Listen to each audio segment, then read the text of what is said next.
In 1923, there was a depression or a recession, I guess. And about that time, Francis I. DuPont, who was my father's older brother, bought almost all of a stock offering which was made by the Indian Motorcycle Company, and it amounted to nearly $300,000, I believe. My father was also involved in the Francis I. DuPont Company, a brokerage house, and when somebody walked into the office in New York and told Uncle Francis that the equipment was being sold out of the back of the factory in Springfield, and he sure ought to know about it, he wrote a note to my father telling him to find out what was going on. And he took his trusted employee, Alan Carter, who was service manager at DuPont Motors, and sent him to Springfield. And Alan wrote down a list of what was being taken out the door and came back and told my father, and he went to his brother, and I have a handwritten note telling Paul DuPont to sign Francis's name to anything but straighten it out. And that was how my father got out of DuPont Motors and never got back into the automobile business. He ended up running Indian Motorcycle for 15 years almost. It was very much in debt to a bank in Boston, and in the end they paid all their debts off. They got it straightened out, but at the end of the war, we always suspected there was a problem with the Roosevelt administration and the DuPont family, and the renegotiations at the end of the war was fatal to Indian, and they couldn't pay, and they had to sell the company, and that's where it went. And that was a little bit tricky too, because my brother Stephen, who was the director, was out of the country at the time on a government-sponsored study of the German motor industry, and that took one vote off the board, and the hostile takeover took place at that point, so it wasn't exactly a friendly end to the whole thing. The 841, which is here, has a 90-degree V engine transversely in the frame, 4-speed foot shift, shaft drive, suspension on both ends, and it was my father's real effort. In 1941, the Army wanted a motorcycle for the dispatch riders, and they selected a 1937 BMW as the example. My father thought that an opposed engine put the engine too close to the ground and was not suitable for somebody who would be riding through dusty, wet places. So he urged them to allow him to use the 90-degree V. In order to do that, he had to prove the engine. So they took an Indian Chief, a 74 cubic inch Chief, and made a new crankcase for it, setting the cylinders at 90 degrees. They then needed a vehicle.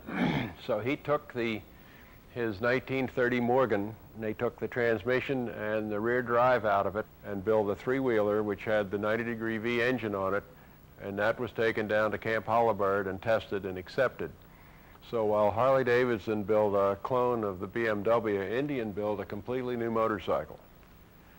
This is a civilianized version which was expected to come out after the war. They had the heavy-duty oil pumps and were built for extreme service, and we rode them in endurance runs and all over the country with great fun to ride them. My brother Jax had 616 tires on it, and the wheels taken off of a Ford. We drilled out the rims and spoked them up, and it had big fat tires because the shaft drive gave you more room than the chain drive would give you. He won the Pirate's Treasure run with it in, I think, probably 1947 or 48 down in Louisiana. He claimed the only reason he won was he wore a Harley shirt and nobody recognized a motorcycle that had so much mud on it. Otherwise, he couldn't have done it. But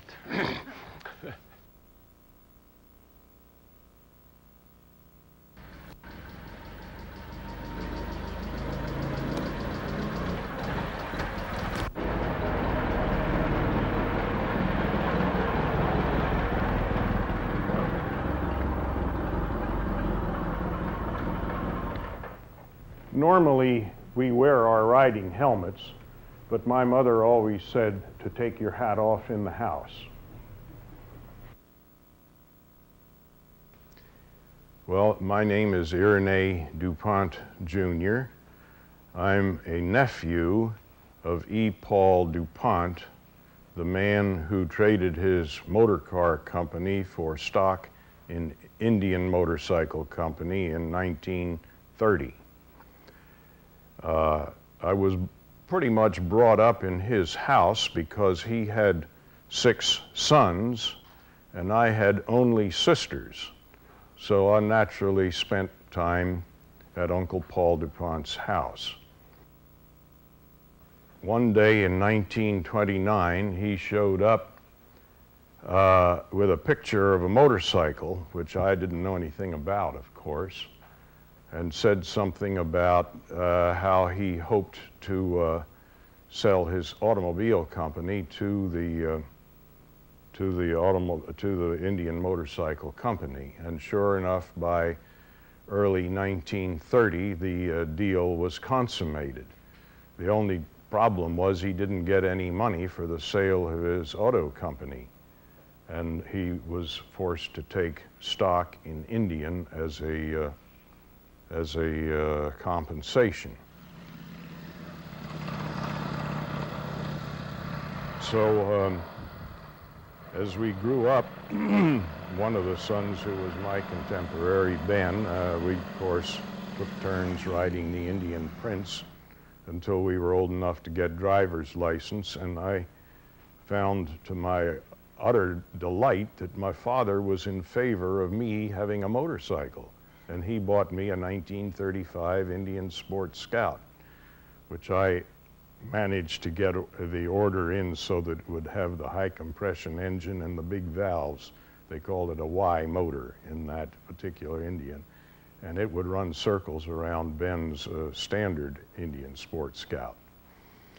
So from then on, it's just been Indians for the rest of my life.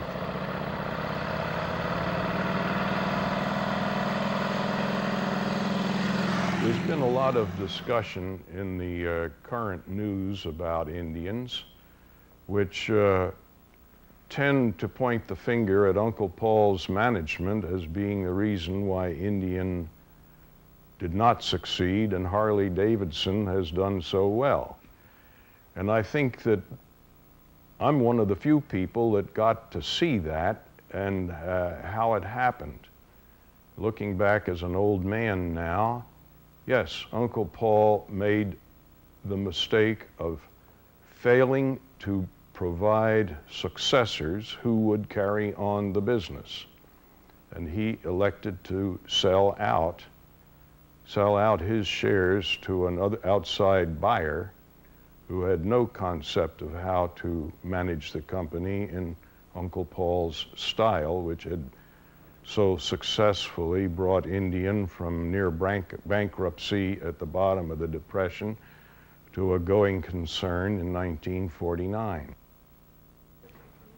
The Indian motorcycle was a great event in my life because it gave a young kid freedom to go out and be on the road.